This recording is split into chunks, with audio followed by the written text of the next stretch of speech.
Hello, lovely viewers. We are that family that travels, also known as travel nomads, and today I'm excited to take you on a journey through our amazing experience of moving to London from September 2024. Let's dive into the nitty-gritty details of how we made this major transition happen. We will try and have links below to everything. Oh, and we will be using some UK speak just for your information. Our London adventure kicked off in the vibrant Wembley area, where we found the perfect apartment managed by Quintain Living. It was a cozy space that quickly became our home away from home. While only a one-bedroom, we think it worked well as our first place to stay while we hunt for a roomier long-term solution. To ensure a smooth transition and to avoid any visa issues, we made the decision to pay for the entire lease up front. Trust me, it's a burden off your shoulders, knowing that you have your accommodation sorted out right from the start. And another reason why a one-bedroom made a lot of sense, cheaper. Moving to a new place comes with its own set of expenses, and London was no exception.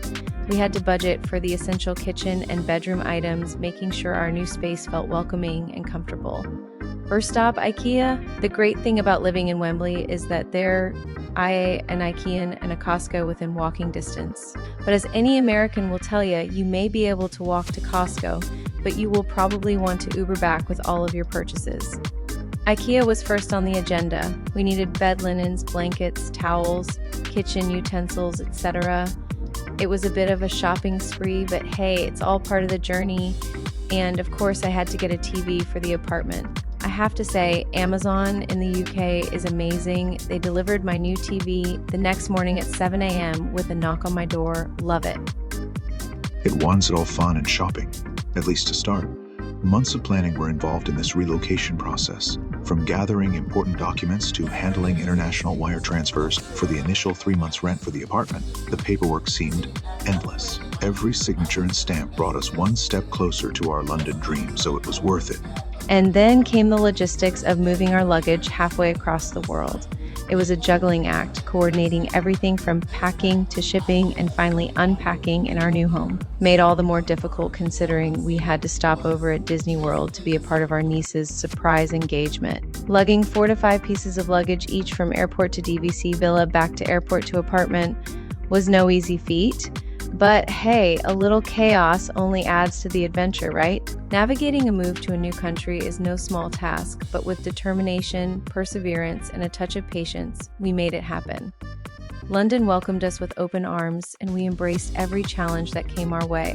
A few recommendations for anyone looking to do the same. Set a housing budget for yourself.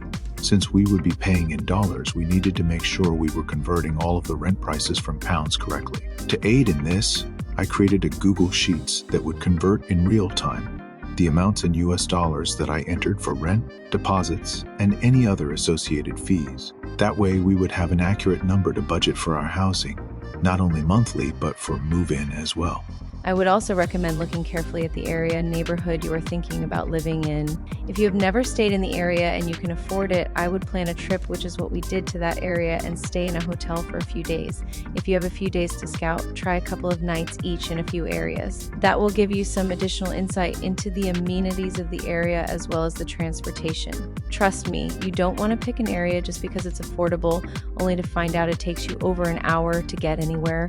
Or worse, that it's a 30 minutes walk to a station. That may not sound too bad when the weather is nice, but in the pouring rain or freezing winter wind, it becomes a real barrier to venturing out.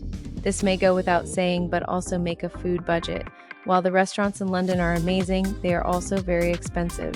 It is very easy to spend over $100 on a meal for two, even at lunch. Groceries, however, are much cheaper than in the States. We would regularly make steaks or peri-peri chicken for dinner in the evenings. Yum. I know it's lame to eat fast food while abroad, but it's different when you live there. Anything American like McDonald's, Taco Bell, or Five Guys is priced comparatively to the US prices. However, the quality is 1,000 times better. So the occasional $30 delivered burgers and Cajun fries hits better than $140 for steak frites and roast chicken from a chain UK restaurant. Be prepared for the initial holy cow, what have we done moments.